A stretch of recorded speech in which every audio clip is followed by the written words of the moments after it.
The sunlight catches the iridescent threads in her gown, turning her into something shimmering and unreal as she crosses the stage. It's a slow-motion moment, framed by the cheers of hundreds, the drone of the commencement speaker fading into a low hum. My daughter. Graduating.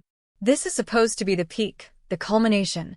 The breath I've been holding for 18 years finally exhaled into the bright, hopeful air.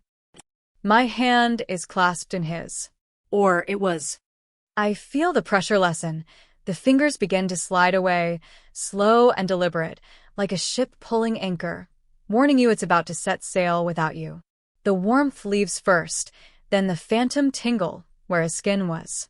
My gaze stays locked on the stage, on her, my chest tight with pride and that familiar ache of watching them grow up too fast. But a new coldness is spreading through my own hand, crawling up my arm. I don't turn. Not yet. The air shifts, thickens. The joyous sound of the crowd seems to recede, muffled, as if a glass dome has been placed over my head. The only thing that exists is the space between us, suddenly vast and echoing.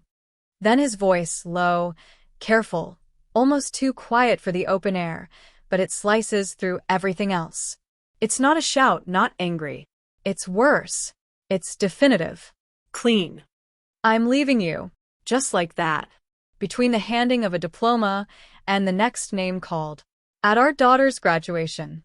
In front of everyone. The words don't land like a blow. They land like ice water poured directly into my veins. They freeze the blood in my ears, mute the cheers, sharpen the edges of the stands, the faces, his profile inches from mine. I still don't look at him. I can't. My eyes are glued to the stage, where she is descending the steps, diploma in hand, a radiant smile lifting her face. My baby. The cold is absolute now, a physical weight in my gut. The carefully constructed world I thought I was standing in tilts. The horizon line of the football field bleachers suddenly ask you. He chose this moment. This public, sacred moment. To shatter everything. The cruelty is so breathtaking, so audacious. It almost commands a weird kind of respect. Almost. Let me know where you're watching from and what time it is. And if you haven't already, please subscribe. It helps me more than you know. The shock holds me still, suspended. My breath hitches, shallow and sharp. The fabric of my dress feels too tight, the air too thin. He shifts beside me, a rustle of his suit jacket.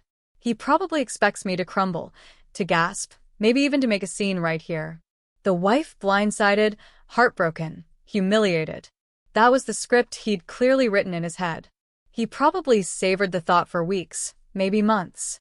The perfect moment to deliver the killing blow, when I would be too vulnerable, too focused on our daughter, too surrounded by witnesses to react effectively. To make sure the humiliation was part of the package. He clears his throat. I've already got a place lined up. I'll send someone to pick up my things next week. His voice is unnervingly calm, businesslike. As if he's discussing switching utility providers. This is not a man in pain, grappling with a difficult decision. This is a man executing a plan. His plan. A plan designed to inflict maximum damage, maximum control. He wanted to rip the Band-Aid off in the most spectacular, public way possible, ensuring I couldn't hide the wound. He wanted everyone to see me bleed. Especially our daughter. That thought, the calculated intent to ruin this day, her day, because it was convenient, because it amplified his own dramatic exit, because it hurt me the most, that thought doesn't bring tears. It brings a different kind of cold. Harder. Sharper. It's the cold of steel. The ice water in my veins begins to change temperature. It begins to freeze solid. I look at him now. His face is smooth, devoid of the usual tells, the slight furrow in his brow when he was annoyed, the way his lips tightened when he was hiding something. It's a mask of false regret, poorly applied over smug satisfaction. He holds my gaze, waiting for the collapse. But the collapse doesn't come. Not the one he anticipates. What he doesn't know is that I saw this coming. Maybe not the exact timing, the theatrical flourish of choosing our daughter's graduation as a stage. But I saw the signs. The late nights that turned into overnights. The careful phone calls taken in other rooms. The way his eyes slid away when I asked simple questions. The slow, insidious erosion of intimacy, respect, presence. I started preparing months ago. Quietly. Methodically. Not out of anger, not initially. Out of a creeping, desperate self-preservation. A whisper in my gut that grew louder each day, telling me the foundation we stood on was crumbling, and he was the one kicking out the supports. I didn't hire a therapist. I hired a lawyer. A good one, recommended by a friend who had survived her own, equally brutal divorce. A woman named Clara Vance. Sharp, strategic, and utterly unsentimental. She didn't offer platitudes. She offered options. Legal options. Financial options. Options that felt cold and transactional at first, but as the months wore on, as his distance grew into indifference, they began to feel less like options and more like necessary armor. We built a strategy. Piece by piece. Silent. Secret. While he was out crafting his exit narrative, I was cataloging assets, gathering documents, tracing hidden accounts, preparing for the inevitable fallout. We anticipated him trying to blindside me. We just didn't know where or when. He'll want to make a splash, Clara had predicted, leaning back in her chair, the afternoon sun catching dust motes in her minimalist office. These men, they need control. They need to be the ones initiating the break. It makes them feel powerful. And they often choose a moment where you are most vulnerable, or where making a scene would be impossible or socially disastrous for you. A holiday? A family event? Keep your eyes open. And be ready. I didn't think he'd be this brazen. But thinking back now, it makes perfect, twisted sense. His ego demands an audience. His cruelty requires maximum impact. What better stage than a public ceremony celebrating the one person who connects us forever? He's still waiting, watching my face for the crack. The smile is gone from his lips, replaced by that expectant tension. The air is thick with unspoken challenge. Go ahead, his eyes say. Fall apart. Show everyone what a mess you are. He adjusts his tie, a nervous gesture he doesn't even realize he makes when he's feeling triumphant. It's for the best, he says, adding insult to injury with that tired, generic line. We've grown apart, have we? My voice is quiet, almost conversational. It surprises even me. There's no tremor, no hint of tears. Only a smooth, cool surface. His brow furrows slightly. This isn't the reaction he wanted. Yes, Catherine. You know we have. It's been over for a long time. I just didn't have the courage to say it. The lie hangs in the air, heavy and putrid. Courage? This takes no courage. This takes callousness. This takes a breathtaking lack of empathy. Courage. I repeat, testing the word on my tongue. It tastes bitter. Is that what you call it? Choosing our daughter's graduation to announce you're abandoning your family? Calling it courage? He flinches, almost imperceptibly. The calm exterior flickers. Don't make this difficult, he warns, his voice hardening. I'm trying to be reasonable. Reasonable. The man who just detonated a bomb in the middle of our most cherished family moment calls himself reasonable. The dry humor I'd been cultivating internally for months, a survival mechanism, surfaces for a fleeting second. It's a dark, gallows humor, the kind you find at the bottom of despair. He glances around nervously. People are starting to file out of the bleachers now, parents milling, trying to spot their graduates in the sea of caps and gowns. The noise level is rising again. The shared joy of hundreds a stark contrast to the silent battle being waged in our small bubble. Look, he says, lowering his voice again, leaning closer. I can smell his cologne, the one he started wearing about a year ago. Not the one I bought him for Christmas years ago. This one is sharper, more aggressive. I'm just letting you know. We can discuss the details later.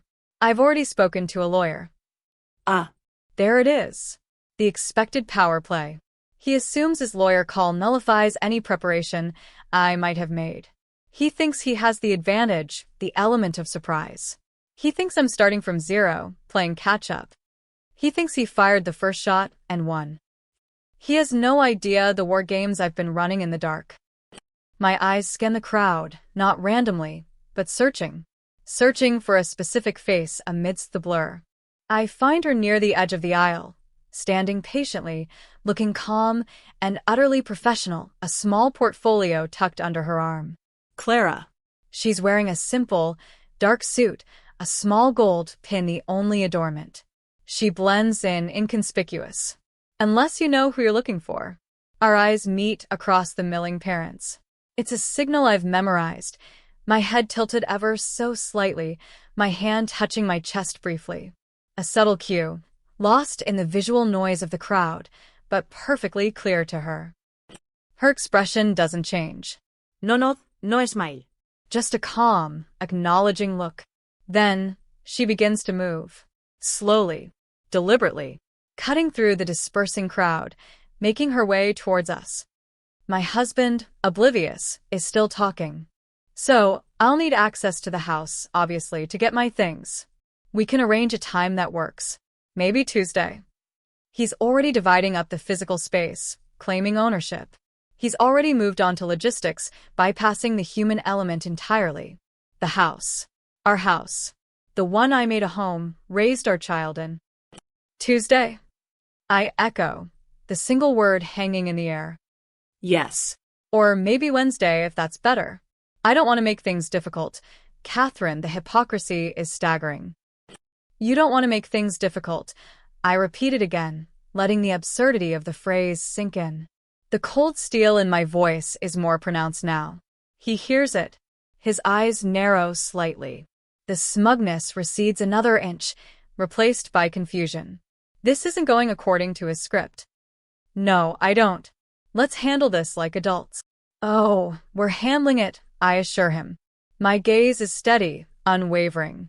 I see Clara, out of the corner of my eye, approaching from his left.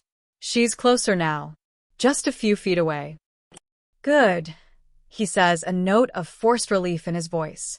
He probably thinks I've accepted my fate, that I'll be the compliant, weeping wife he expected. I'll have my lawyer contact you to arrange the details. He smiles then, a small, tight smile of victory. He actually believes he's won, that he's dropped his bomb, caused maximum disruption, and is now smoothly exiting the scene, leaving me to pick up the pieces in public humiliation. Clara arrives beside him. She doesn't look at him. She looks at me. Her expression is neutral, professional. Then she shifts her gaze to him. My husband turns his head, clearly annoyed at the interruption from a stranger. Can I help you? He asks, his tone dismissive. Clara doesn't offer her hand. She doesn't introduce herself with pleasantries. She cuts directly to the chase, her voice clear and carrying just enough to be heard by those immediately around us, but not so loud as to cause a full-blown panic. It's precisely calibrated. Mr. Roberts, she says, her voice calm and authoritative. My name is Clara Vance. I represent Catherine Roberts. My husband's eyes widen slightly. He glances from her to me, a flicker of surprise mixed with irritation. Her lawyer? Already?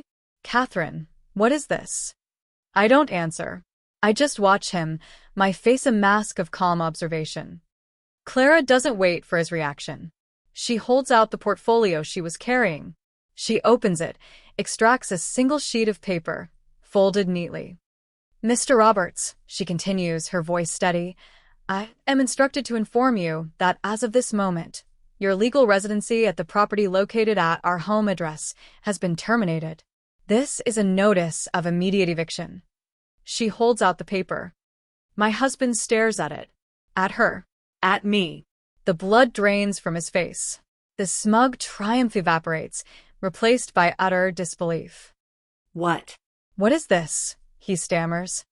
It's an eviction notice, Clara states simply, holding it out towards him. Signed and witnessed. We anticipated you would attempt to unilaterally abandon the marital home and leave my client without stable housing while you pursued your own arrangements. As the property was legally transferred solely into my client's name 6 months ago, a detail you seem to have overlooked or forgotten. She has the right to manage access to it as she sees fit.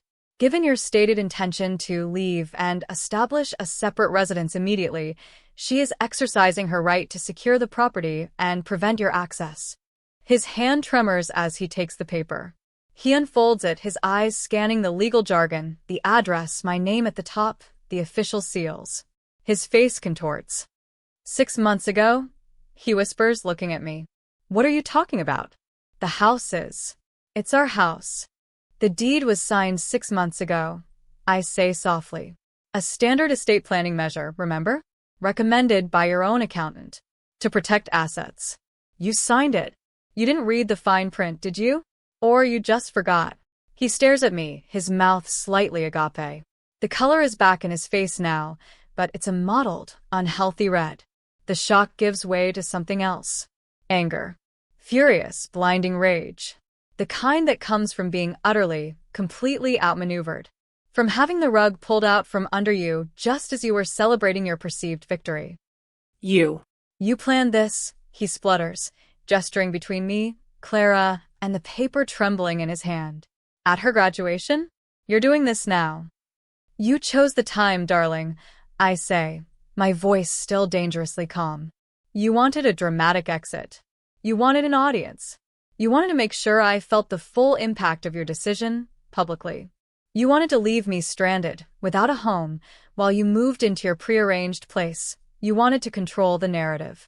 Well, congratulations. You got your audience. And you got your impact. But you seem to have underestimated who was writing the final scene. He takes a step back, bumping into someone behind him, who mutters an apology and moves away quickly, sensing the tension radiating off him. He doesn't notice. His world has shrunk to me, to Clara, to the paper in his hand. You bitch, he screams, the carefully constructed calm shattering completely. His voice is loud now, attracting attention. Heads turn. The murmur of the crowd dies down in our vicinity. Our daughter, standing nearby talking to a classmate, freezes, her smile fading. He screams again, louder this time, his face twisted with fury and disbelief. You conniving, cold-hearted bitch. You plan to kick me out? Today? Like this. You plan to leave me today. Like this. I correct him, my voice still steady, a stark contrast to his unraveling. I just planned to make sure you couldn't use our home as part of your strategic retreat. You don't get to walk out the door and keep a key. You don't get to abandon ship and still claim a cabin. He crumples the eviction notice in his hand, his knuckles white. He looks around wildly, at the faces now openly staring, at our daughter who is slowly walking towards us, her eyes wide with shock and confusion. His grand, controlled exit has devolved into a public spectacle of his own making, but not the kind he intended. He is not the cool, departing hero. He is the screaming man holding an eviction notice at his daughter's graduation. I'm calling the police, he yells, pulling out his phone with a trembling hand. You can't do this. This is illegal. Clara steps forward calmly. Mr. Roberts, this is a legal eviction notice, properly served. Any attempt to enter the property after vacating, which you have stated is your immediate intention, will be considered trespassing. The police will escort you off the property if necessary. They are already aware of the situation. He stops, his finger hovering over his phone screen. The color drains from his face again. He looks at Clara, then at me, then at the crumpled paper in his hand, as if seeing it for the first time. The full weight of what is happening, the public exposure, the loss of control, the fact that he is now homeless by his own stated actions and my prepared response, hits him. His jaw clenches. He looks towards our daughter, who is closer now, uncertainty etched on her face. He wanted her to see my humiliation. Instead, she is seeing his complete and utter defeat, engineered not by fate, but by the woman he tried to destroy. He lowers his phone slowly. The fight drains out of him, replaced by a cold, simmering hatred in his eyes directed squarely at me. But there's fear there too, and the bitter taste of his own medicine. He doesn't scream again. He just glares, defeated, exposed, and with nowhere to go. The crowd parts around him as he backs away, a pariah in his own moment of intended triumph. He turns and walks away, a solitary figure disappearing into the stream of dispersing parents, the crumpled paper clutched in his hand. Our daughter reaches us. Her eyes dart between me and the space where her father stood. Mom? What? What just happened? My heart aches for her. For this day, marred by his choices and by the terrible necessity of mine. But there is no easy way to explain a lifetime of slow betrayal and calculated defense in a single moment. It's complicated, sweetheart, I say, pulling her into a hug, holding her close. Her cap bumps against my chin. She feels warm, solid, real, a stark contrast to the sudden void her father has become. Later, much later, after we've celebrated with close family, her father's absence a gaping, awkward hole, after she's changed out of her gown and is finally letting the day's chaotic emotions surface, she asks again. We sit on the porch swing, the twilight settling, quiet except for the crickets, starting their nightly song. He left us, she says, stating it plainly, her voice small. At my graduation. He left me, honey. I correct gently. He didn't leave you. He made a choice about our marriage. Not about being your father. It's a fragile distinction, and I know it might not feel like it right now, but it's the truth I need to build on for her. For us. She's quiet for a long time. Then, and that paper? That lawyer? I take a deep breath. Sometimes, sweetheart, when someone makes a choice that could put your home, your safety, your future at risk, you have to protect yourself. And I did. I made sure we would be okay. That we would have the house, stability. Did you know he was going to do that? At graduation? I hesitate. I knew he was going to leave.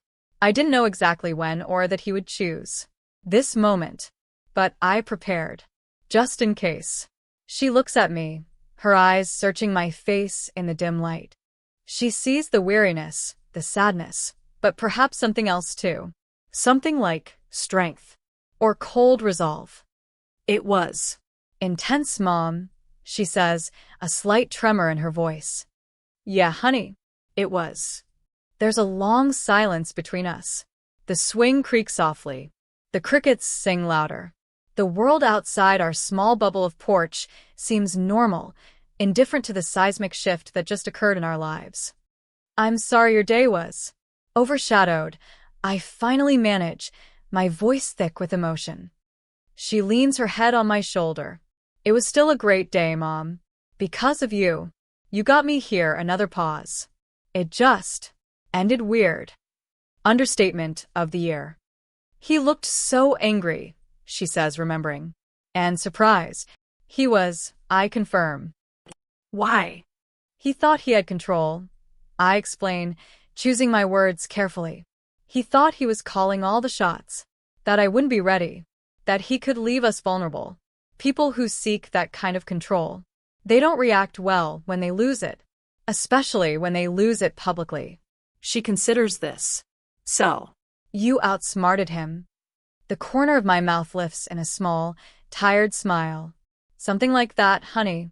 I just made sure we weren't the ones left standing in the rain. The rain is coming, though. The emotional storm. The fallout. The divorce proceedings. The messy reality that follows the dramatic climax. But we have the house. We have stability. We have each other. And he doesn't get to come back and take that away. He doesn't get to pretend he still belongs here after announcing his departure on the most significant day of our daughter's young life. It wasn't a clean victory. There's no such thing in divorce. It felt cold, calculated, almost cruel. Using her graduation as the stage for his takedown felt necessary, a mirror of his own chosen cruelty, but it left a bitter taste in my mouth. But it secured our future. It sent a message. You cannot walk away from the life you built and expect the door to remain open for your convenience, especially when you tried to burn it down on your way out. There's no joy in his humiliation, only a profound, bone-deep weariness, and a quiet, cold satisfaction that when he tried to cut me adrift, I showed him I already had my own sails. And I knew exactly which way the wind was blowing, towards a future where he no longer held the map. If this story hit close to home, I'd love to hear your version. Drop a comment with where you're listening from and what time it is. And please, if you haven't already, subscribe. It helps bring more of these stories to life.